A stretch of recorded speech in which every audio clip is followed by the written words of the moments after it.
Hey, what's going on? And welcome to Superhero Gains. So, Antman and the Wasp trailer, the first trailer just dropped yesterday. So, gonna do a breakdown trailer. I've already done my reaction trailer. If you want to check that out, I'll throw up a little thing up here. I don't actually know how to do that yet, so that'll be fun.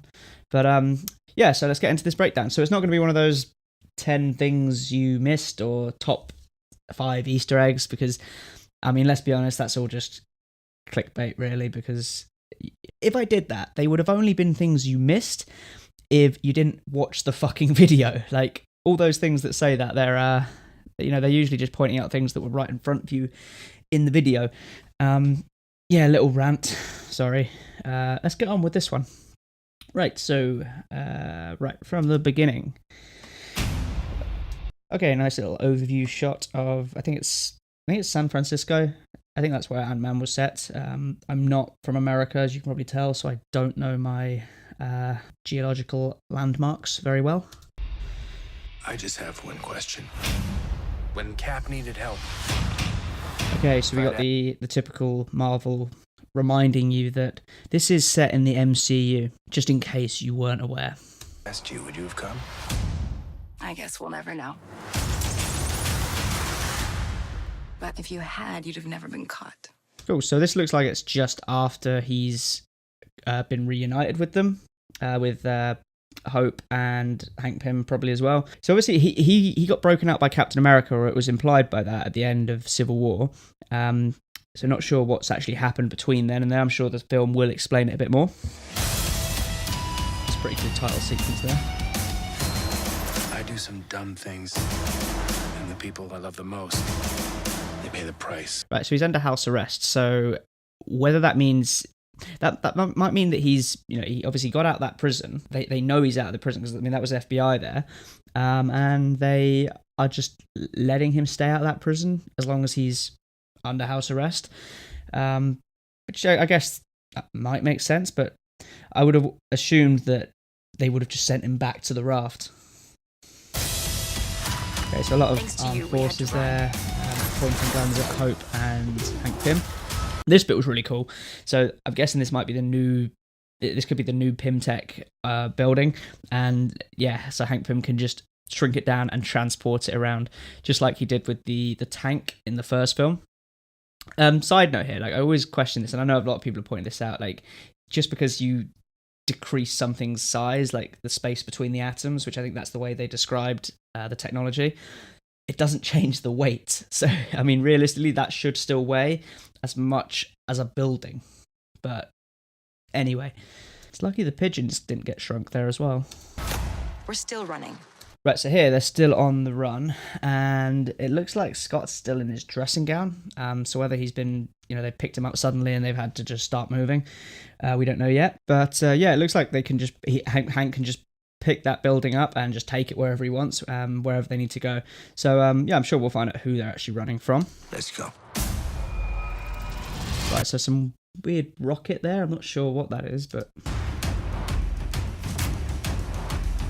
Right, so here we get to see, I believe this is Ghost, who is the villain in this, and I don't know too much about Ghost. I think Ghost was in Avengers Assemble, the animated series, but from what that was a guy, whereas this is going to be a female version of Ghost. So I think Ghost has the ability to hack into electronics. I think can also be.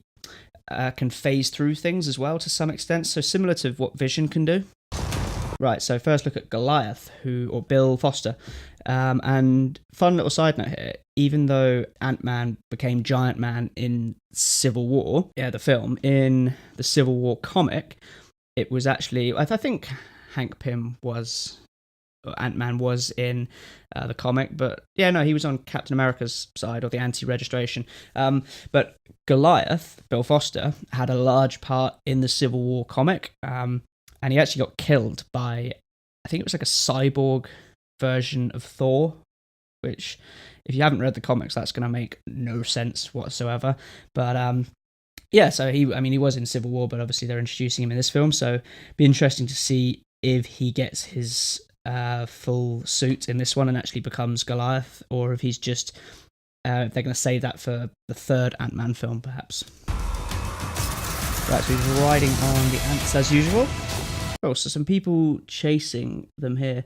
This guy here is not wearing protective clothing. Like, I mean, yeah, these guys, helmets, leather jackets. This guy, no helmet, tank top. I mean, I gotta respect the tank top always. But, I mean, what is he doing? Seriously. Cool, I like this bit where the car just shrinks down under the other car. And then, yeah, there we go, so it like pops up. Okay, so Giant Man again, and I don't think he is as big as it is implied here. It looks like he's bigger than all the buildings, but no, it's just perspective. Right, so it looks like he's rescuing people from the boat here. But to be fair, they look pretty scared. Right, so first look at Ghost, like face on. So I like this look. It looks quite good.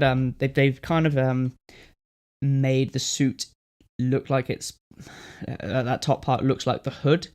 But no, this looks cool. It's got that typical MCU costume with the like the textured patterns, which a lot of people say some people don't like that. I really like it. It looks a lot more realistic than just the solid one color, which I think that kind of thing was the textured pattern was like the first time I saw that was in like Sam Raimi's Spider-Man film back in 2002, and yeah, I think Spider-Man's suit in that had like a textured pattern, and ever since then, that's been the norm, and it does look so much better.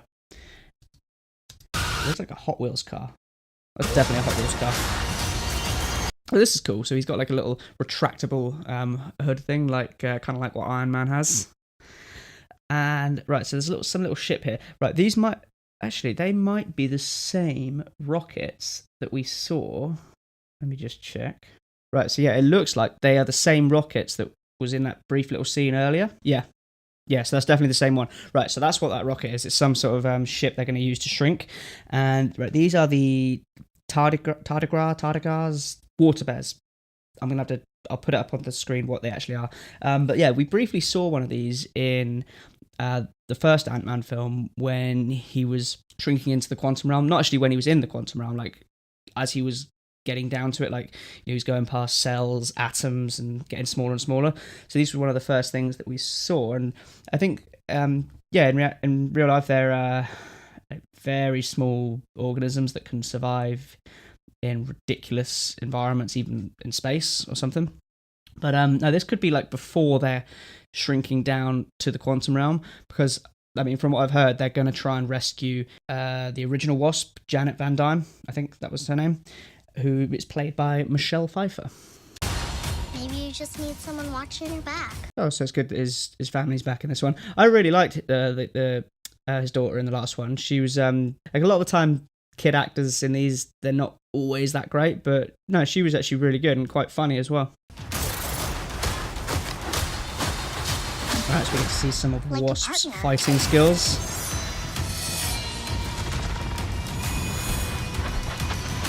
Love the little Slimer bits here with the knives. You gave her wings And blasters. so I take it you didn't have that tech available for me. No, I did. So yeah, the typical Ant-Man humour.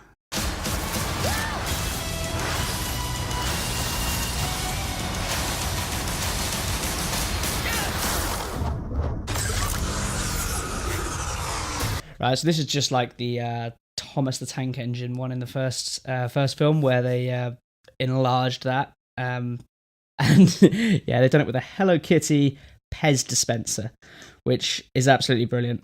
Yeah, no, honestly, I really like this trailer. It didn't show too much, which is what you want in a first trailer, really. It just showed some cool action scenes, get you hyped for the film, show you the kind of the tone, I guess. But no, like no plot points were given away. That the only minor plot point is that they're on the run, which that's not even like a spoiler anyway, because you kind of knew that from Civil War, because obviously he broke out of the raft, so there's going to be some sort of consequences from that. But no, I'm really looking forward to this film. I believe this is set. I think this is set after Infinity War. So, I mean, it'll be interesting to see how that works out. I might be wrong. Maybe this is set before Infinity War. You know, we'll have to find out in the film. If I am wrong about that, please let me know in the comments. Always happy for a discussion, a nice friendly debate. Let's keep it clean, keep it friendly, and thank you for watching this video. I will see you in the next one.